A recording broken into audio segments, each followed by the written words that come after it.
नमस्कार मित्रांनो, स्वागत आहे तुमचं आमच्या एज्युकेशनल न्यूज या यूट्यूब चॅनेलवर।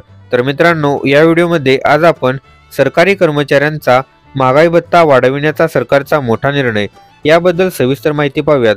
त्याचबरोबर हा व्हिडिओ शेवटपर्यंत नक्की पहा व व्हिडिओ आवडल्यास लाईक आणि शेअर नक्की करा व अशाच प्रकारच्या नवनवीन व्हिडिओसाठी आमच्या चॅनेलला सबस्क्राइब करायला विसरू नका।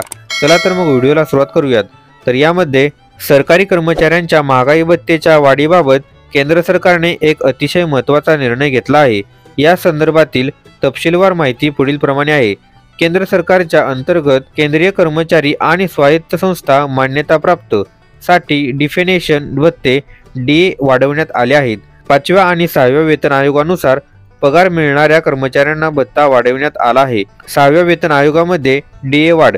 6व्या वेतन आयोगामध्ये पगार सध्याच्या 239% डीए वरून 246% डीए पर्यंत वाढविण्यात आला आहे। 1 जुलै 2024 पासून हा महागाई भत्ता प्रभावी करण्यात आला आहे। परिणामी 1 जुलै 2024 पासून डीएच्या फरकासह वाढीव भत्ता वाढेल। 5व्या वेतन आयोगामध्ये महागाई भत्ता वाढला। 5व्या वेतन आयोगाच्या मते पगाराच्या कर्मचाऱ्यांच्या डीए सध्याच्या 433% वरून 455% डीए पर्यंत वाढवण्यात आले आहे। यामुळे 1 जुलै 2024 पासून डीएच्या फरकासह वाढीव भत्ता देखील वाढेल। 7व्या वेतन कमिशनमध्ये डीए वाढ। वेतन आयोगामध्ये पगार घेणाऱ्या कर्मचाऱ्यांना डीए वाढविण्याचा निर्णय आधीच घेण्यात आला आहे।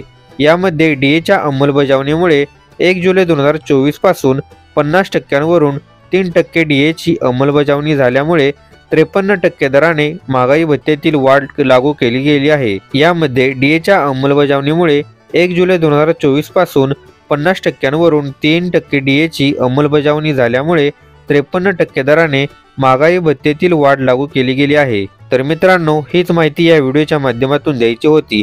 अशाच प्रकारच्या नवनवीन व्हिडिओसाठी लगेचच आमच्या चॅनेलला सबस्क्राइब करून या व्हिडिओला लाईक आणि शेअर करा।